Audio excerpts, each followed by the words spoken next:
আসসালামু আলাইকুম। আমি আবারও ব্যাক করছি। তো আজকে হচ্ছে যে আমি backfoot straight drive backfoot straight ড্রাইভটা হচ্ছে আমি আজকে দেখাবো। তো এখানে পার্টনার আছে জাস্ট হচ্ছে বলটা আমি ব্যাকফুটে যাব, দেন স্ট্যান্স করব, ব্যাকফুটে যাম, ফুটওয়ার্ক সেট করার সাথে সাথে সে আমার সামনে বল দিবে, দেন হচ্ছে আমি এটাকে হচ্ছে যে স্ট্রেট ড্রাইভ করে দিব। তো এটাকে under arm back foot drive, just হচ্ছে বল ড্রপ দিলে আপনি হচ্ছে যে ব্যাকফুটে যাবেন, ব্যাকফুটে গিয়ে তারপর হচ্ছে যে ওইটাকে শর্ট খেলে দেবেন। মানে হচ্ছে যে আপনি স্ট্যান্স করলে স্ট্রেচ করার সাথে সাথে বলের লাইন এবং লেন্থ অনুযায়ী আপনি কী করবেন, সেট করবেন। তো একটা হাফ ভলি, এই গুড বল অথবা হচ্ছে যে আপনার হাফ ভলি টাইপের বলকে আপনি বিগ শটস না খেলে আপনি যে ড্রাইভ খেলতে চাচ্ছেন, স্ট্রেট ড্রাইভ খেলতে, তো মিডল স্ট্যাম্পে যদি যে বলটা থাকবে সেটাকে জাস্ট হচ্ছে যে আপনার লেগ স্ট্যাম্পে থাকে, লেগ স্ট্যাম্প থেকে জাস্ট হচ্ছে মিডল স্ট্যাম্পে আসলে আসার সাথে সাথে আপনি ফুটওয়ার্ক সেট করে দেন হচ্ছে বলটাকে স্ট্রেট ড্রাইভ করবে। এটা গুড লেন্থের বল, শর্ট অফ গুড লেন্থ, অথবা সেই বলটা থেকে রান আদায় করার জন্য আপনি জাস্ট ডিফেন্স না করে হালকা যদি আপনি যদি ডিফেন্স থেকে যদি একটু ব্যাকফুটে গিয়ে জাস্ট হচ্ছে যদি ফুটওয়ার্ক সেট করে যদি হচ্ছে যে আপনি ড্রাইভ করে দেন, জাস্ট হচ্ছে যে ফুটওয়ার্ক সেট করে যদি হচ্ছে যে আপনি ফ্রন্ট একটু ব্যাকে যায় যদি হচ্ছে যে এটাকে ড্রাইভ করে দেন, তাহলে সেখান থেকে আপনি রানটা বের করে নিতে পারেন। সেটা হচ্ছে আপনার 2 রান অথবা 1 রান অথবা অনেক সময় 4ও পেয়ে যাবেন। স্ট্রেট ড্রাইভটা হচ্ছে যে আসলে কারণ বলারকে যদি আপনি যদি হচ্ছে যে এই বলারকে জাস্ট ফাঁকি দিয়ে যদি হচ্ছে বলটা ড্রাইভ করে দিতে পারেন, তাহলে হচ্ছে যে স্ট্রেট একদম রান পেয়ে যাবেন। তো এটার ড্রিলটা হচ্ছে যে আমরা আগে একটা ভিডিওতে দেখিয়েছি যে আপনি নিজে নিজে কীভাবে করবেন, একা একা করা যায়। আর এখন হচ্ছে যে আন্ডার আর্ম বল দিবে, সেই অনুযায়ী জাস্ট হচ্ছে যে আমি ব্যাকফুটে আসবো, পার্টনারও ব্যাকফুটে এসে আমার বল দিবে, আমি শুধু এটা ড্রাইভ খেলে দেবো।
আরেকটু হচ্ছে যে আমি যখন স্ট্যান্স করলাম, স্ট্যান্স থেকে যখন আমি মিডল স্ট্যাম্পে যাবো, জাস্ট হচ্ছে যে মিডল স্ট্যাম্পে আমার যেমন হচ্ছে এইভাবে ফুটবল করতে জাস্ট আমরা বলটাকে আন্ডার আর্ম দিব, যাওয়ার সাথে সাথে কী হবে,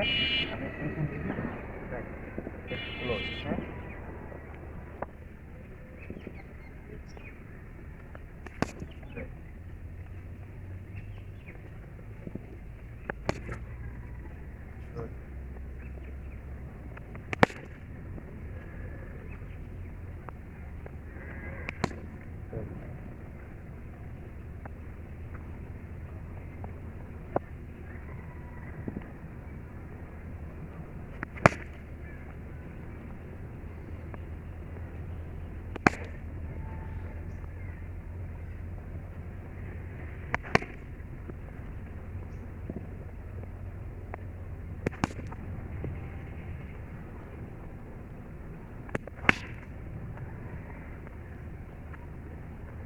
তো এইভাবে হচ্ছে যে আপনারা হচ্ছে যে সেই আকারে হচ্ছে যে আপনি 10টা অথবা 15টা বল নিয়ে হচ্ছে যে আপনি এইভাবে হচ্ছে যে ড্রিলগুলো যত বেশি করবেন তত বেশি আপনার ফুটওয়ার্ক, একই সাথে হচ্ছে যে আপনার হেড পজিশনে ফোকাসিং, তারপর হচ্ছে আপনার ব্যাট প্লেসিংয়ের হচ্ছে যে এলবো, আপনি যখন হচ্ছে ব্যাক ফুটে বল ফুটতেছে আপনি আসলেন, বল ফুটতেছে, ফুটওয়ার্ক সেট করলেন, সেট করে দেন হচ্ছে আপনি এখান থেকে কী করলেন, শর্ট খেললেন। তার মানে আপনার পার্টনার আন্ডার আর্ম দিচ্ছে, আপনি লেগ স্টাম্পে সেট হলেন, সেট হয়ে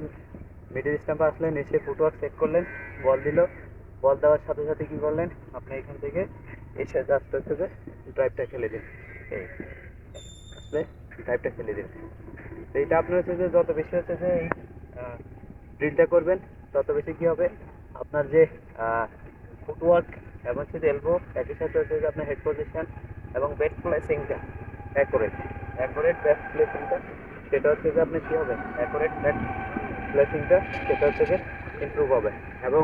বডিতে যদি হচ্ছে যে বডিটা ড্রাইভ খেলার সময় যদি বডি হার্ড থাকতেছি না, সেটা আপনার হচ্ছে লক্ষ্য করবেন, কারণ হার্ড থাকলে আপনার বডি থেকে প্রপার সুইংটা এবং হাতের মাধ্যমে এনার্জিটা রিলিজ হবে না। তার মানে সব ধরনের শর্টস খেলার জন্য আপনাকে বডি ফ্লেক্সিবল রাখতে হবে এবং বডি খুব নমনীয় রাখতে হবে, কারণ কখন কোন শর্টসটা আপনাকে খেলতে হবে, তো সেটা হচ্ছে যে আপনাকে ওই শর্টসের জন্য প্রস্তুত থাকতে হবে। তার মানে সব ধরনের শর্টস খেলার জন্য যখন প্রস্তুত থাকতে হবে, তখন সেই ক্ষেত্রে আপনার বডিকে হার্ড করে আপনার হচ্ছে যে শক্ত করলে সেই ক্ষেত্রে আপনার হচ্ছে সব ধরনের শর্টস খেলতে পারবেন না, বডি থেকে এনার্জিটা রিলিজ হবে না এবং হচ্ছে সুইংটাও বের হবে না। তো সেই ক্ষেত্রে আপনার বডি থাকবে ফ্লেক্সিবল, আপনি জাস্ট হচ্ছে যে নর্মাল কন্ডিশনে স্ট্যান্ডে থাকবেন, বাস পার্টনার বল দিবে, আপনি ব্যাক ফুটে গিয়ে ফুটওয়ার্ক সেট করলেন, বল দিবে, ড্রাইভ করে দিবে, বল দিবে, ড্রাইভ খেলে দিবে, আসবে ফ্লেক্সিবল থেকে ড্রাইভ খেলে দিবেন, এই বল দিবে, এই বল দিবে, এই ড্রাইভ খেলে দিবে। আশা করি আপনারা যদি এবার প্র্যাকটিস করেন, আপনার এটার রেজাল্টটা হচ্ছে যে আপনি নেটে অথবা হচ্ছে যে আপনি যখন হচ্ছে যে ম্যাচ খেলবেন, তখন সেখানে কনফিডেন্টলি আপনার হচ্ছে বলগুলোকে আপনি মিডলিং করে দেন হচ্ছে সেখান থেকে রান আদায় করতে পারবেন। আশা করি ভালো থাকবেন। আর এটা আপনাদের অবশ্যই যদি কাজ করেন, ডেডিকেশন করেন এবং টাইম ইনভেস্ট করেন, তাহলে সেটার থেকে রেজাল্ট আসবে। ভালো থাকবেন, আল্লাহ হাফেজ।